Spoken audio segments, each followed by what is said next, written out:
नुकसान इससे ज़्यादा हो रहा है। नुकसान एक आप देख रहे हो आगे का नुकसान जो बिहाइंड द कर्टन्स हो रहा है। आप पूरे एक सिस्टम को क्रश करने जा रहे हैं। आपने वहाँ पे पुलिस बुलाई, लाठी चार्ज करवाया।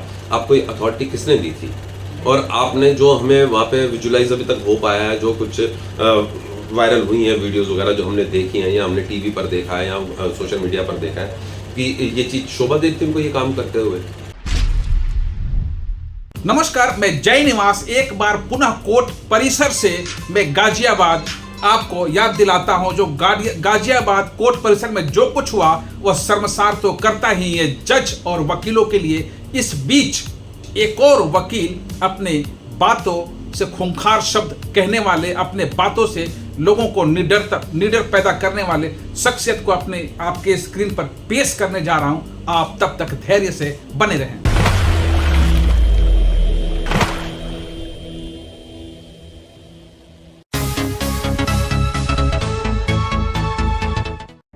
जी हाँ, वो शख्सियत आपके स्क्रीन पर है जिनका नाम दीपक जी है। जी दीपक जी, गाजियाबाद कोर्ट परिसर में जो कुछ भी हुआ आप किस तरह से उसको लेते हैं, किस तरह से समझते हैं? देश हित में, जनहित में, वकील हित में, जज हित में और न्याय हित में क्या कुछ है?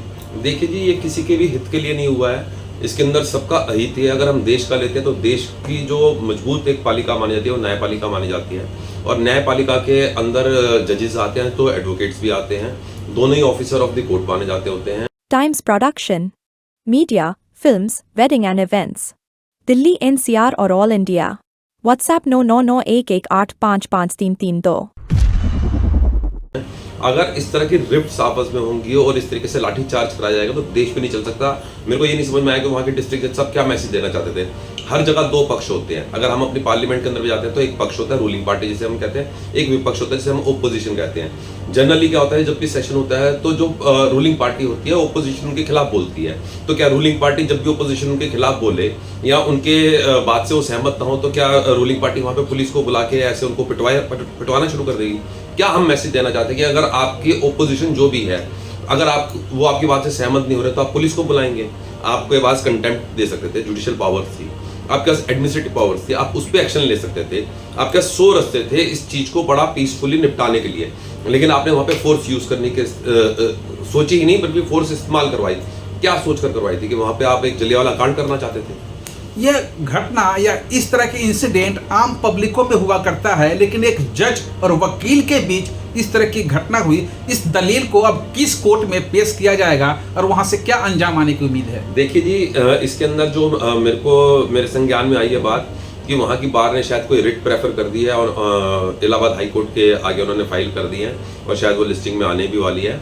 और देखिए यहाँ पर भी जो वकील समुदाय है, वकील भाई है हमारे, वो लीगल रिकोर्स अपना रहे हैं। वो कोई इलीगल एक्टिविटी नहीं कर रहे हैं। वो वहाँ पे उन्होंने अभी भी जो है, जो कानूनी प्रक्रिया है उसका ही सम्मान कर रहे हैं वो। और सबसे ज़्यादा जो सम्मान कानूनी प्रक्रिया करता है या करवाता है तो सिर्फ वकील समुदाय होता है। यह NCR का क्षेत्र आता है गाजियाबाद, उससे दिल्ली के कई कोर्ट, यहाँ तक डिस्ट्रिक्ट, हाई कोर्ट और सुप्रीम कोर्ट, यहाँ क्या मैसेज आता है? देखिए, ये मैसेज बहुत गलत गया और ये NCR की बात नहीं है। इस बार के अंदर 30,000 बार के अंदर दिल्ली बार एसोसिएशन में जब मैं एनरोल्ड हुआ था तो मैंने देखा था कि मैं बार ऑफिस के अंदर अपने किसी काम से गया था तो वहाँ पे पहले टीवी स्क्रीन में नीचे वो छोटी छोटी बुलेटिन आती होती थी। तो लखनऊ के अंदर वकीलों के ऊपर उस समय कुछ लाठीचार्ज का इंसिडेंट हुआ था और उसको सिर्फ नीचे की वो बुलेटिन पढ़ के यहाँ पर उस समय स्ट्राइक कर दी थी। उसमें जो हमारे यहाँ का कंसेप्ट था वो स्ट्राइक कर जाता था। तो 30,000 को देखो मदर बार ऐसे नहीं कहा जाता होता है, इसको 30,000 को मदर बार भी कहा जाता होता है। हमेशा कहीं भी पूरे हिंदुस्तान के अंदर किसी वकील के साथ अन्याय होता है तो 30,000 कोर्ट हमेशा आवाज़ उठाती आई है और हमेशा आवाज़ उठाएगी। NCR का इफेक्ट, NCR की हवा दिल्ली में पहुंचा और दिल्ली के 10, 12, 14 जितने भी छोटे बड़े कोर्ट हैं उसमें स्ट्राइक है आज। यह कितना बड़ा नुकसान है पीड़ितों के लिए जिसका केस आज सुना जाना चाहिए? नुकसान इससे ज़्यादा हो रहा है। नुकसान एक आप देख रहे हो आगे का नुकसान जो बिहाइंड द कर्टन्स हो रहा है। आप पूरे एक सिस्टम को क्रश करने जा रहे हैं। आपने वहाँ पे पुलिस बुलाई, लाठी चार्ज करवाया। आपको ये अथॉरिटी किसने दी थी? और आपने जो हमें वहाँ पे विजुलाइज अभी तक हो पाया है, जो कुछ वायरल हुई हैं वीडियोस वगैरह जो हमने देखी हैं या हमने टीवी पर देखा है या सोशल मीडिया पर देखा है कि ये चीज़ शोभा देती है उनको ये काम करते हुए। कि वकीलों पे आप क्या, सोसाइटी को क्या मैसेज देना चाहते हो, आप नेशन को क्या मैसेज देना चाहते हो कि आप एक इंडिपेंडेंट जुडिशरी के लिए काम कर रहे हैं या आप एक हिटलरशाही के लिए काम करना चाहते हैं या उसको हिटलरशाही में कन्वर्ट करना चाहते हैं। वकीलों ने भी तो कुछ किया होगा, एक हाथ से ताली बजता नहीं, लाठी पुलिस ने यूं ही नहीं चलाई होगी। उसके अंदर कहीं भी एक भी वीडियो अभी तक ऐसे नहीं आई है जिसके अंदर कोई वकील साहब गाली दे रहे हो, कोई वकील साहब वहाँ पे फोर्स यूज कर रहे हो, कोई भी वकील साहब वहाँ पे कोर्ट के अंदर डेकोरम डिस्टर्ब कर रहे हो, कोई भी वकील साहब वहाँ पे कुर्सियाँ उठा के, टेबल उठा के तोड़ रहे हो या मार रहे हो। वीडियो के अंदर क्या आया है कि वहाँ पर ऊपर 4-5 ऑफिसर्स खड़े हुए हैं, वो अपना गाउन उतारने की कोशिश कर रहे हैं, उनका स्टाफ उनको रोक रहा है, वो वहाँ पे लूज टॉक कर रहा है और वहाँ पे क्या आ रहा है कि पुलिस उस कोर्ट रूम की कुर्सियाँ उठा के वकील साहब के ऊपर मार रहे हैं। ये अथॉरिटी, ये राइट उनको किसने दिया, कौन से कानून के तहत यह अधिकार उनको दिए गए? अब वहाँ क्या कुछ होना चाहिए शांति स्थापित करने के लिए या न्याय व्यवस्था एक दूसरे के साथ फिर से सुचारू रूप चले, इसके लिए क्या कुछ होना इसके चाहिए? अंदर इमीडिएटली जो यूपी हाई कोर्ट के चीफ जस्टिस साहब हैं उनको इंटरवीन करना चाहिए, दोनों पार्टीज को अपने पास बुलाना चाहिए। वहाँ पे जो वकील समुदाय के मेंबर्स, वहाँ पे मेंबरान मौजूद थे, वो बार बार चीख के एक बात कह रहे कि वहाँ पे सीसीटीवी चल रहा था, आप सीसीटीवी मंगाइए, उसके अंदर आपको सारा क्लियर हो जाएगा। इसके अंदर डर क्या है? अगर वो गलत नहीं है तो सीसीटीवी पब्लिक कर दें, उसके अंदर करें। पब्लिक क्यों नहीं सीसीटीवी फुटेज पब्लिक करते हैं? अगर जज साहब की गलती होगी तो वो पनिश होंगे, वकील साहब की गलती होगी तो वकील साहब पनिश हो जाएंगे। देखिए, वकील समुदाय ऐसा है, कभी बायस होकर नहीं चलता।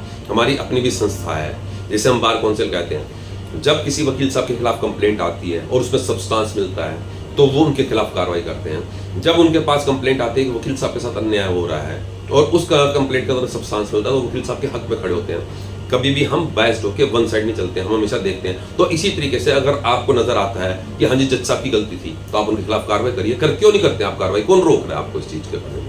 आप लोगों ने पूरी आपकी बिरादरी में दिल्ली में एक दिन का स्ट्राइक किया है, यह सांकेतिक है या फिर आगे इसे बढ़ाया जाएगा? देखिए, ये कोऑर्डिनेशन कमेटी डिसाइड करी है, किसी के हाथ में नहीं है। जहाँ तक मेरे को नॉलेज है ये सिर्फ सांकेतिक आज के लिए। तो आप दीपक जी को आपने सुना, देखा, महसूस किया, आपके मन में क्या कौतूहल है, क्या क्वेश्चंस, प्रश्न जग रहे हैं, आप कमेंट सेक्शन में जाइए और हमें बताइए, हमें पता चल सके कि आप कहां से और क्या कुछ देख रहे हैं और क्या समझ रहे हैं। तब तक के लिए जय निवास का जय।